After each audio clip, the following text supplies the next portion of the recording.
good afternoon from the Philippines. Come! I'm Rosario Juan from IWCA Philippines. Welcome to Commune, my cafe.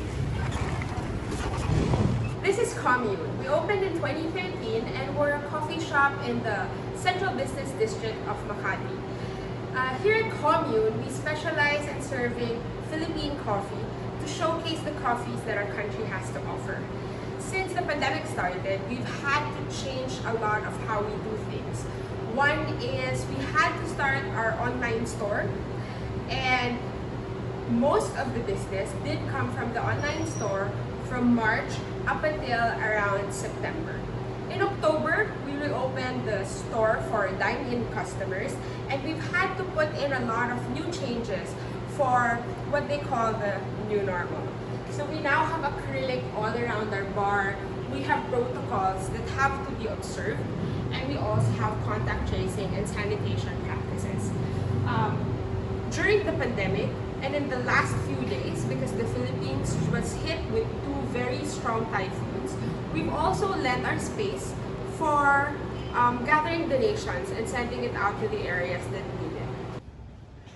We acquired the shop roaster about 2 years ago. We wanted to start roasting in-house, and we would roast about 1 to 2 times per week.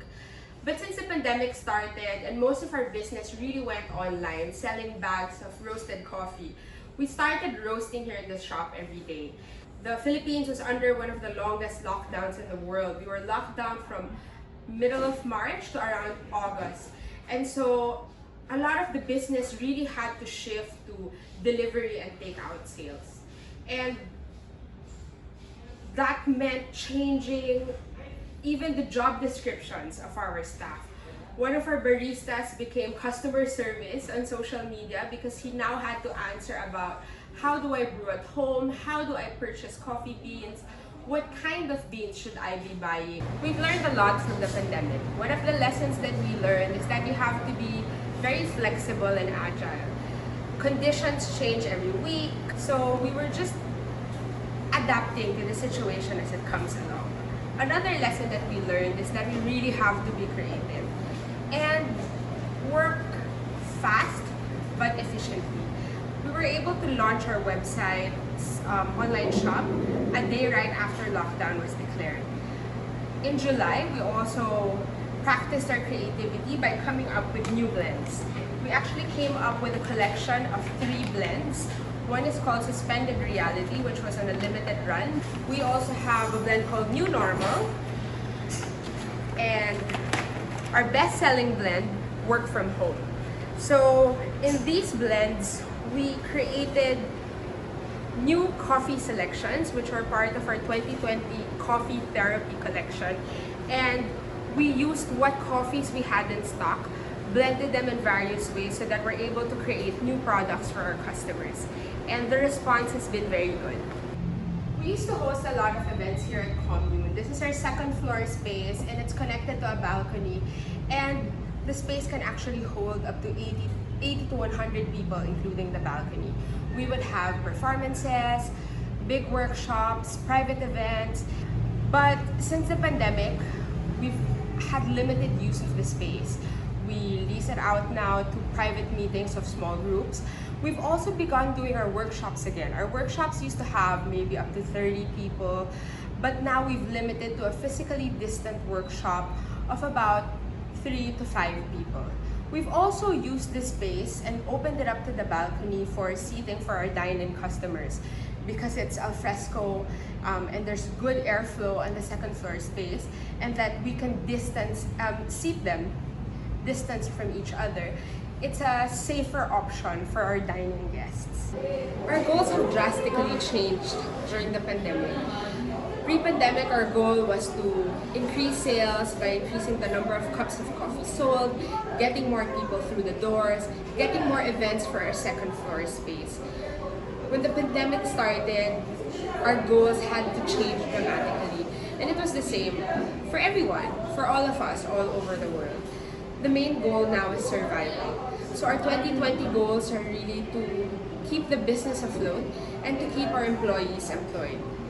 Interestingly, there was a study that was conducted that showed About 80% of the businesses that strive to keep all their employees employed during the pandemic were women-owned, women-led businesses.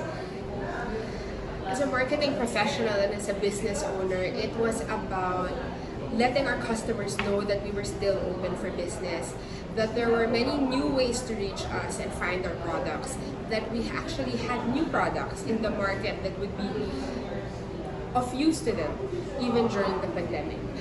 As a roaster, it was really being creative and coming up with new blends, new product offerings, and having something new every time that our customers could try. It was also managing whatever supply we had and encouraging sales so we could also help support the farmers that we work with by buying more coffee from them. It's been very challenging, but also a time wherein we've learned so much, a time where we've grown as a company and as a team, and a time where we're able to stretch ourselves beyond our normal limits and see what else we can actually accomplish and achieve. Surviving through these times required a lot of support from different people, different communities. Of course, our community in our immediate vicinity, all our regular customers who would still patronize the business even during the pandemic. The community of coffee lovers in the Philippines, the movement that pushed for buying local goods from small businesses.